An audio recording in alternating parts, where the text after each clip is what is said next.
Pryvit. Bonjour. Hello, everyone. Welcome to the Morning Brew, Season 1, Episode 56 with Vienna, Whyte, a YEG music production. I'm your host, Marissa Kay. I'm your other host, Millie Rouge, and good morning. Good morning. Happy day. Happy day. It's Wednesday. Is it? Mm-hmm. Yes, it's Wednesday. Yes. I forget the day of the week half the time. I'm like, isn't it Friday? No, it's Monday. Oh. No, I don't know. But this is for all you Spotify listeners right now.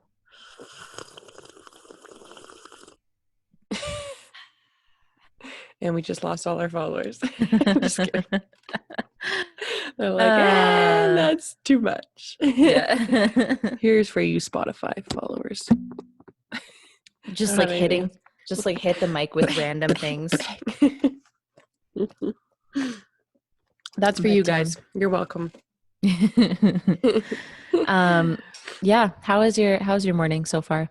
It's pretty good. I don't know. Last night I was feeling like I was gonna get not really necessarily sick, but I just had I kept coughing a little bit. It felt like I had spice in my throat almost, like I had inhaled spice. Sometimes my roommate makes this she uses these Indian spices, and it just because I'm so pathetic, I can't smell them without coughing, and she uses a lot. So I was like, maybe that's what happened last night. But then it kind of feels like I am clogged and congested. But I mean, that's a little bit too much information. But anyways, weird feeling. And I'm a little bit paranoid to get sick. So now more than ever, I just don't like getting sick. Yeah. And I don't get sick often. So I think I'm okay. But well, and it's funny how people, I mean, nowadays everyone is like, if I have a slightest tickle, they're like, oh God, freak out. God. Yeah. Which I do. Yeah. Everyone becomes a hypochondriac during a pandemic.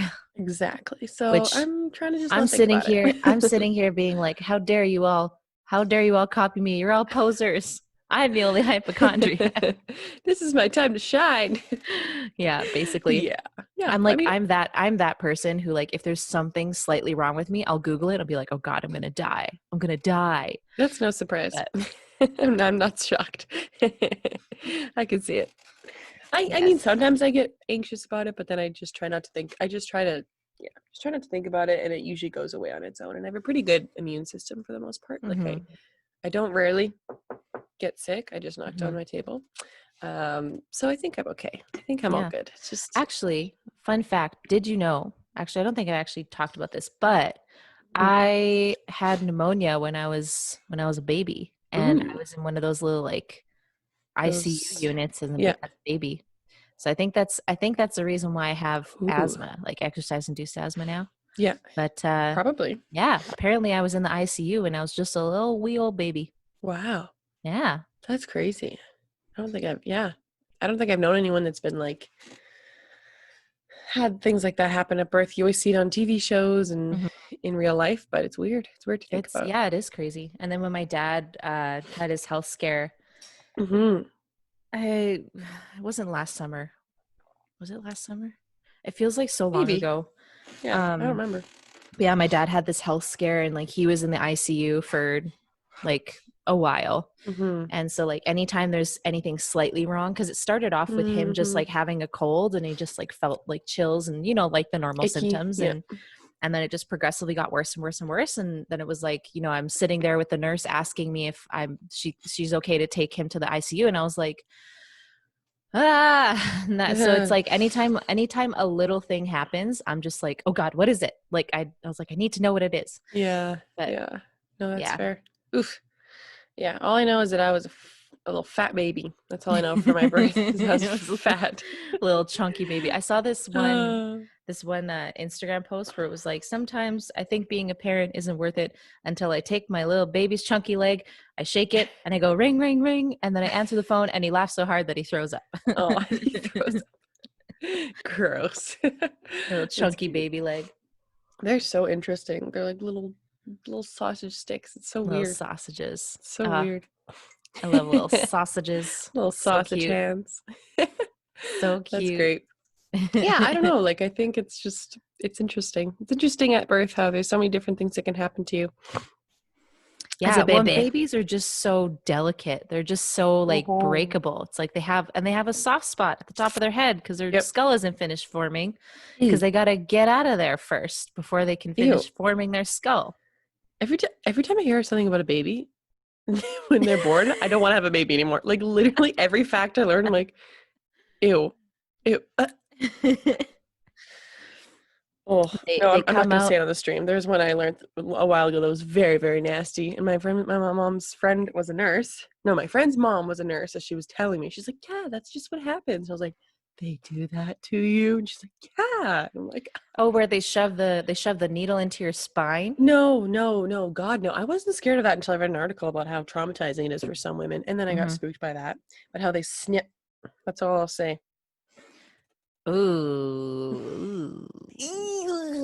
But I'm actually terrified of having a C-section. I think I will die if I have to have one because I really don't want to have one because it's just being cut open.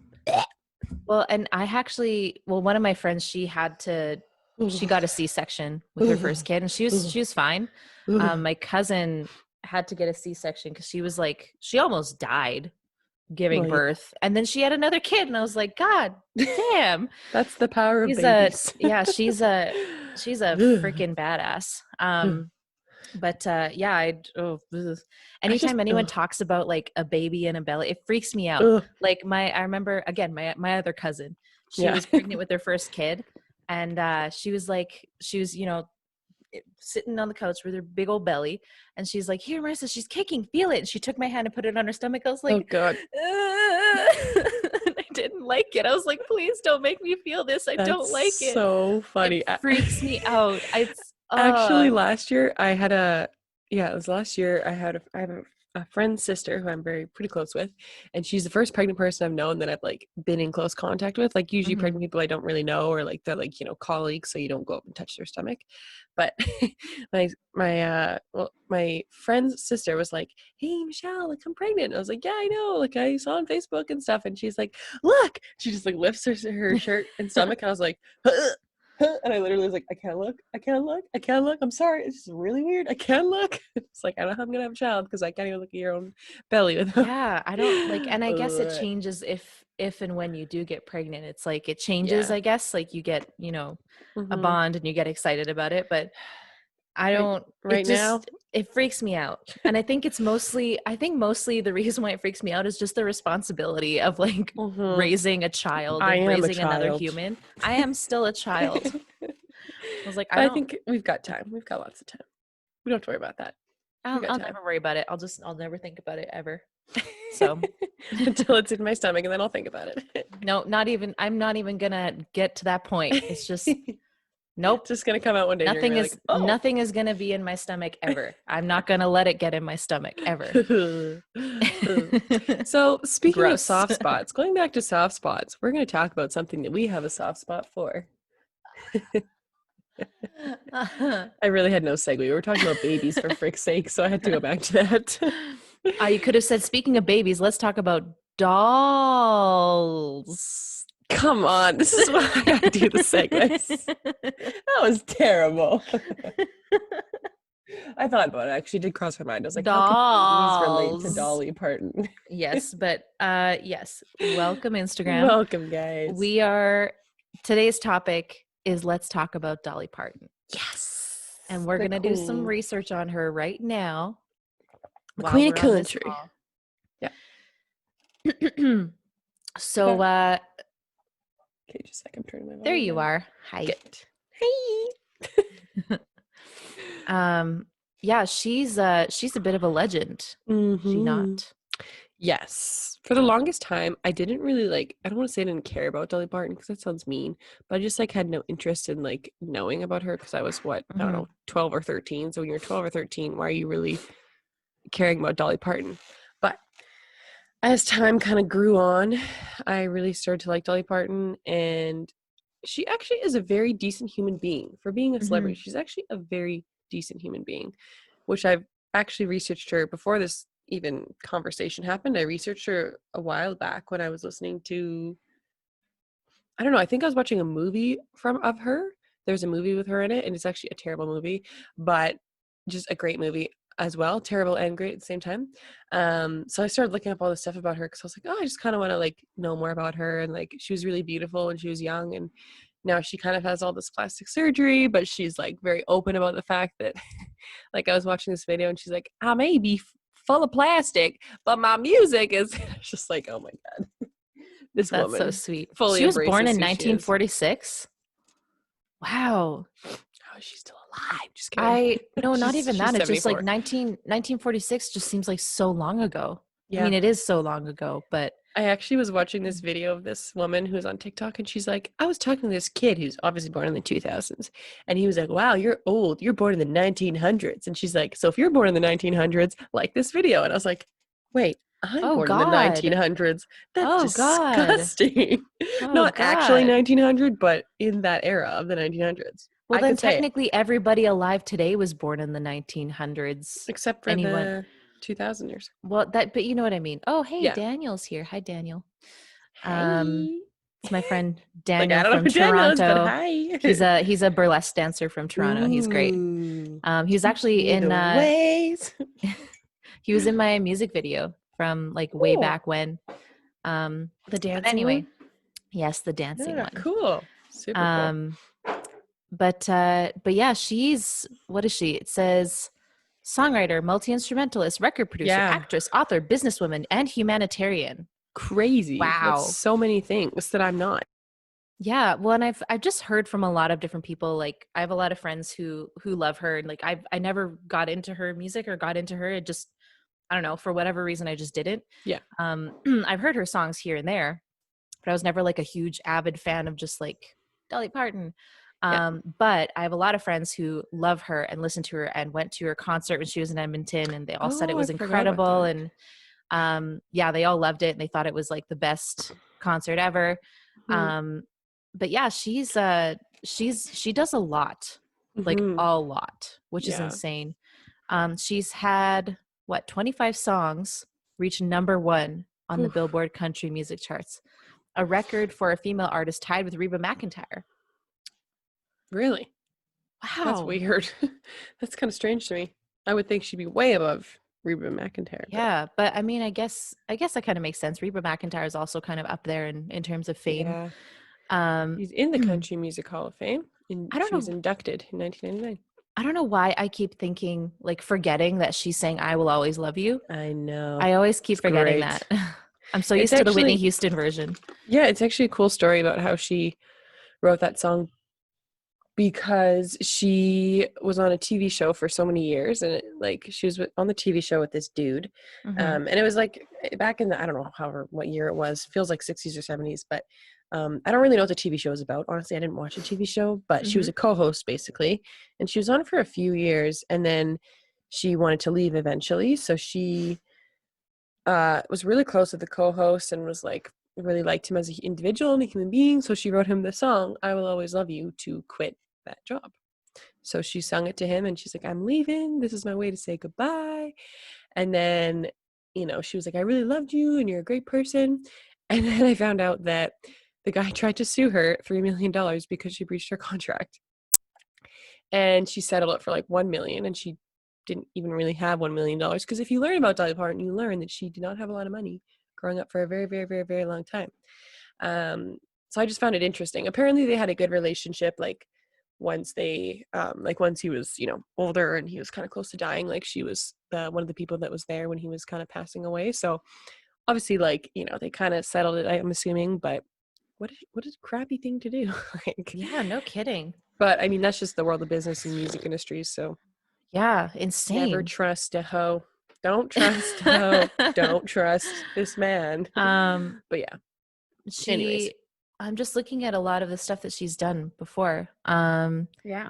She's one of the few to have received at least one nomination from the Academy Awards, Grammy Awards, Tony Awards, and Emmy Awards. She was going to win a Tony? What? As an actress, she starred in films such as 9 to 5, obviously, The Best Little Whorehouse in Texas, for which she earned a Golden Globe for Best Actress, as well as Rhinestones, Steel Magnolias, Straight Talk, and Joyful Noise. Best Actress for what movie?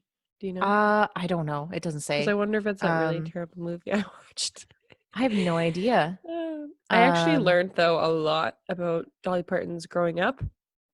A very interesting fact that I learned that I want to share. But mhm. first of all, she lived in the like basically a 2-bedroom home with she was the fourth of 12 children. Okay. Her mother and 12? yeah, her mother and father were like they both had jobs and stuff, so they're very busy. The mom basically gave a child to each child and was like, this is your child that you're going to take care of because I have too many babies, so you have to help me take care of babies. So the kids got assigned babies. Dolly Parton's baby that she was assigned basically This is died. such a weird story. I know. The baby Okay. died. Her baby brother died, and she was like 9 years old. And so that obviously really like stuck with her because that was the child she was taking care of, and the child died. But I mean, when you have 12 children in 1930s, it's like very likely that children can pass away. So anyways, so then she kind of talks about how she eventually, I don't know exactly the point where she got kind of picked up, but I think it was either like at a radio station or just at some sort of concert. I can't remember exactly where. I'd have to look that up specifically, but I think it was something to do with church. Um, but the most interesting thing is that I remember they were saying like when she started to live on her own, she was still quite poor and like trying to make it into the big scene. But she was so poor she would eat condiments for supper. So she would try and she was saying this on one of her podcasts that she would try to mix condiments like into a different soup to be like, ooh, I'm gonna try and put ketchup and hot sauce and mustard and see if that tastes like a good soup. So this girl, as rich as she may be now, she deserves it because I would never want to go through that in my life. Condiment soup. Yep, That sounds like that's how something you'd little make she as had a money. kid when you don't understand how to make food. Mm-hmm. Like you just Yep. be like, "Look, mommy, I made condiment soup." Like that, man, that's insane. Yeah. So, I mean, yeah, it was 1960s where she started to work with Porter Wagner, who is the Hmm. guy I was talking about. And honestly, I know you haven't seen Tiger King, but I, for some reason, thought that it was the same dude because the same dude on Tiger King that like does the Hmm. filming documentary, he has a country voice and he's got this cowboy hat, and I thought it was the same dude. And Chris is like, that is not the same guy, but I thought it was. So, anyways, it's not the guy from Tiger King, if you guys are wondering. But Okay, yeah, so it fair seems like enough. that was kind of like the rise of Dolly Parton, how she kind of became to start getting a little bit more popular. Wow. Um, yeah. It's yeah, like that's man, that's so cool. Mm-hmm. Um, so I'm just looking at more stuff here. Mm-hmm. So Happy, what does it say? She released a string of singles, but the only one charted, Happy Happy Birthday Baby, did not crack the Billboard Hot 100. Although she expressed a desire to record country material, Monument resisted, so like her record label, I guess, Yep. thinking her unique voice with its strong vibrato was not suited for the genre. Mm-hmm. But that was until her composition Put It Off Until Tomorrow went number 6 on the country chart in 1966. So it took her 20 years. Wow. Well, I mean, she was born in 1946, so I guess not. Yeah. She wasn't trying to Not sing from exactly like. 20. So I guess probably like I don't know when did she actually start her career? How old was she? Um, She began performing as a child, singing local radio stations. So by yeah, she 10, played quite a bit. okay, so like okay, so what about 10, 12 years it took her to get to 13 she was started to record with Gold Band yeah, Records. okay, So so yeah, 13s ish. yeah. Yeah. Um yeah, wow, she's got a lot of stuff under her belt. Well, the interesting thing is a lot of people associate her as country, which she is, but she actually had a pop transition in like the 70s. So she kind Oh. of had that shift like Taylor Swift had where she went pop and everyone I feel like went like, "Oh my God, what are you doing?" But I mean, maybe this went a little bit more successfully with Dolly, but interesting how people just Isn't can kind of switch. isn't she also Miley Cyrus's aunt? So she is Miley Cyrus's godmother. Godmother. So I don't know exactly how that came to be honest. Um, I want to search it up. How did yeah. Dolly Parton lose weight? Get out of here. I don't care about that. The How interesting did thing Dolly is she never Parton had kids. She really? she only yeah, I think I remember reading that a while ago. She never actually had kids, but she had other like godchildren and people that she was really close with, but I don't think she ever had kids. And I wonder if that has to do with her past of like how she grew up, or Oh. I'm not sure. I'm very Oh, curious. I found an article. Dolly Parton recalls the moment she decided to become Miley Cyrus's godmother. She worked with Billy Ray for years. He worked on me with some shows we did in the early days. He opened up some of my shows. We just got to know each other. Wrote a song called Romeo and had him in the video. We just kind of gelled because we're both country kids. We had a lot of fun talking about that. And when Miley came along, I said, she's got to be my fairy goddaughter. Aww. So Parton also played Cyrus's godmother on the hit TV show Hannah Montana, which Parton credits at least in part with her, giving her fan base that spans generations. Interesting. Oh, I figured out the Tony thing.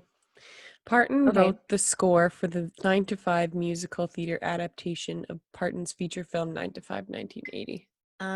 Okay, so I think that's how she must have gotten nominated, or she received nominations for Drama Desk Award for Outstanding Music and Drama Desk Award for Outstanding Lyrics. Okay, and Tony Award for Best Original Score. There we go. Oh, That's okay. So there was I didn't know there was a movie called 9 to 5, which is actually very interesting. I did not know that. I knew about it. I haven't seen it, but I knew about it. Okay. Yeah, I'm like scrolling through her wiki and it's like it keeps going and it just keeps going. She's got so many things. Also, like she looks so different without plastic surgery. Like she looks so different. I wonder what would have happened if she hadn't had the plastic surgery. She probably just would have aged like a normal person. Yeah. Like even looking at the photo of her in 1989, I'm like, she still looks great. True. Yeah, it kind of breaks my heart when people think that they need to get plastic surgery, just like not even just for like a medical reason, like, oh, I'm having a lot of migraines, I'm going to get Botox injections to help with that, or, something like that. It's just they do it strictly just because they feel insecure about their body. And maybe some people don't, they just want to get it because they like it. But yeah, it breaks my heart when it's for the other reason, where they're like, I'm not happy with how I'm looking, or they're put under a lot of pressure to look good. Yeah, well, she was like such a beautiful like young woman, like when she was in her 30s and 20s, like she is so beautiful. And I don't understand. I mean, I guess you want to really preserve that, but I don't know. I thought, I don't think she really needs it, but I mean, I don't know. I'm not old yet, so I haven't really had that, insecurity when you start to age and things start to not look the same. So I can't really say like, oh, I totally understand, because I don't.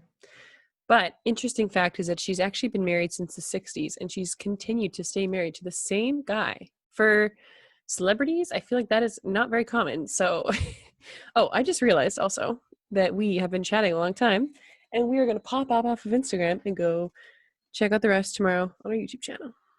Bye. I totally forgot. Okay, yes, we'll get to that in a second.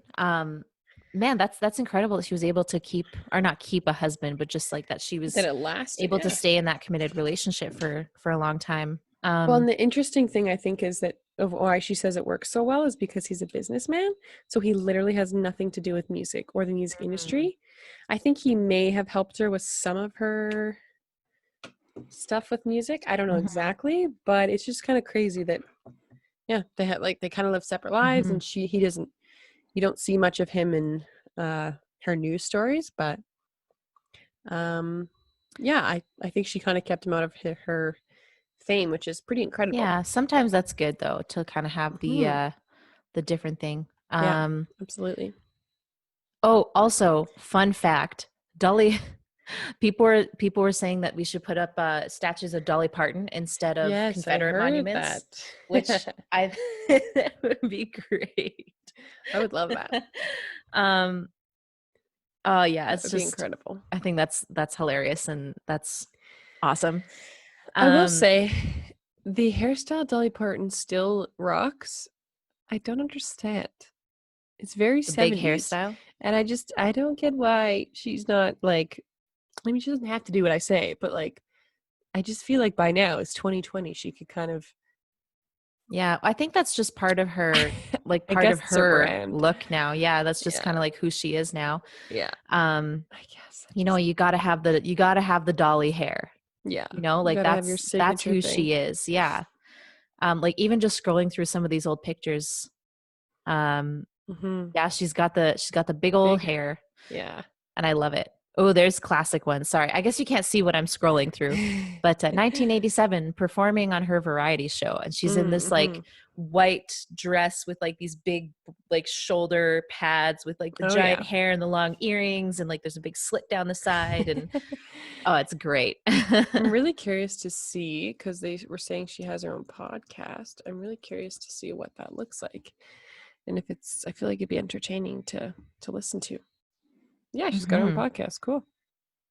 And she's got such a sweet little voice. It's just this cute little accent. And I just feel like she'd be great to listen to on a podcast because she's just so, hi, everybody. I'm Dolly. And you're like, yes, you are. Keep talking. That's awesome. Yeah, she's just like a sweet lady. Little lady. Yeah. And I'm curious about her humanitarian work that she's done.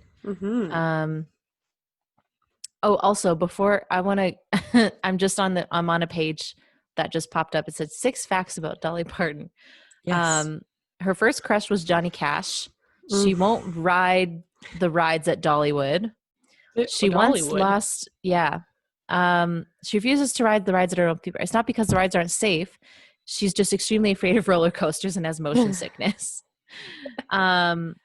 She once lost a Dolly Parton lookalike contest. What? Her parents paid for her birth with a sack of oatmeal. Oh my gosh. She turned Elvis down. And Jolene was written about a bank teller. Oh. Everyone, okay, hold on. I want to read more about this. But do you know the inspiration behind it? The song was actually written about a redhead bank teller who used to flirt with her husband, Carl Dean. She said she loved just going to the bank because the women paid him so much attention. She said he loved going to the bank because the women paid him so much attention. And it became a running joke between the couple when Dolly would say, "You're spending a lot of time at the bank. I don't believe we've got that kind of money." Those, I mean, there's no sources for this, so I can't say that they're I can't say that these are well researched facts because there's no sources. Citation required. Hello, have you ever done research before? Anyway, but yes, I want to know about her humanitarian works. That's more interesting. Dolly anyway. Parton's wildfire charity. Maybe that's what it's about. I'm just looking it up here. Interesting. Philanthropy. I know Dolly Parton also had some issues with like suicidal thoughts, and I'm trying to figure out if there's some sort of, she had some kind of affair of some sort, I feel like, but which is interesting. So it's not the perfect glamorous, but happy life, but I think they work through themselves. But I'm just looking here. She's got the Dollywood Foundation, her literacy program, Dolly Parton's Imagination Library, as part of the Dollywood Foundation, mails 1 book per month to each enrolled child from the time of their birth until they enter kindergarten, which is kind of cool. Profits, Dollywood Foundation funded from Parton's profits. Parton also worked to raise money for several other causes, including American Red Cross, HIV/AIDS related charities.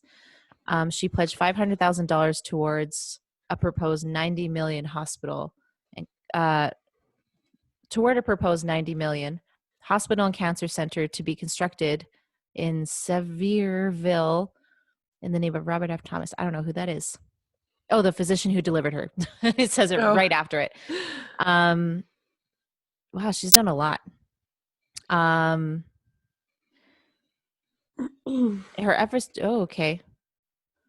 Oh, this is so interesting. She does a lot of stuff. My God, I can't even read it all. There's just so many things. She recently donated $1 million for the coronavirus. Wow. To try and find a cure.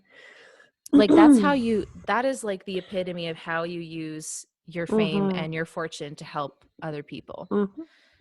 But I guess being from where she comes from, like from being dirt poor, as she said in her own words, she said she was dirt poor. So I guess it makes sense that she would want to be giving away, because I find that people who have less money are more willing to give. Yeah. Like they're more open to being like, okay, yeah, here's a couple bucks, rather than being like, you need to pay me back right now. So yeah, it makes sense. It's interesting that she opened up a theme park. That's just such a random thing. I'm looking at Dollywood right now and I'm like, I get it, but why a theme park? That's such a random, I don't know. Maybe she just wanted to, but it's just interesting. I don't know. It's actually an interesting story about the time that she contemplated suicide, and she said she was like she had gained a bunch of weight from binge eating in the early 1980s, but she was also she had internal abdominal bleeding, but she was also receiving death threats for a tour that she was on, so she had to cancel the tour, which is just crazy. And then she also just had some like marriage issues, but that's just whatever. But she had a gun in one of her drawers, and she was looking at it. It was meant for like burglars and stuff, but she was holding it, kind of staring at it. But then get this, she said, as I picked it up to hold it and look for a moment, our little dog Popeye came running up the stairs. The tap of his paws jolted me back to reality. I suddenly froze. I put the gun down. Then I prayed. I kind of believed Popeye was a spiritual messenger from God. Good old Popeye. Dog saves the day. Yeah. So cute. Oh, man. I've heard a lot of stories like that where it's someone is contemplating suicide and then their pet comes and they like rub against them. They're like, oh, God. Right? And then it snapped me back and, dogs are too good for humans. Well, I'm glad she didn't do it. And yeah, because she does a lot of good in the world. And I guess when you're in the spotlight for as long as you are, like, you're going to get a lot of pushback and you're going to get a lot of hate no matter who you are. You're just, it's just going to happen naturally or not naturally. It's not natural, but it's going to happen. Regardless, yeah. Yeah. She's an incredible woman. She's done a lot of great things. And apparently she puts on a great show. I've never seen her live, but I've heard that her concerts are incredible. Yeah. I'd love to see it. It'd be cool. Yeah. Also, everyone and their dog has covered Jolene. So, which is a great tune. Yes. I love that song. It's great. 9 to 5 is a great song. I heard this one, this one Tumblr post. I'll see if I can find it. But it was like the words to Jolene. But the words but the singer never stops, or like, but it's terrifying. Yeah. So it's hold on. I think I found one that was like, hold on. The song Jolene, but the singer never stops describing Jolene, getting into more and more details, and the details get more and more disturbing until you're not sure what Jolene is, except that you're afraid of her. So it goes, your teeth are sharp, your mouth agape, your claws rend flesh. There's no escape from the judgment of the eldritch one, Jolene. He screams about you in his sleep, and when he wakes, does not but weep in terror for the one they call Jolene. It just like keeps going. The horror story. It's basically the blackening, and then the next one, blackening the summer skies with burning wings and countless eyes. We tremble at the sight of you, Jolene. We cower here beneath your gaze that sets the earth and sky ablaze. Have mercy at the end of days, Jolene. Someone was just going to town like, this is going to be great.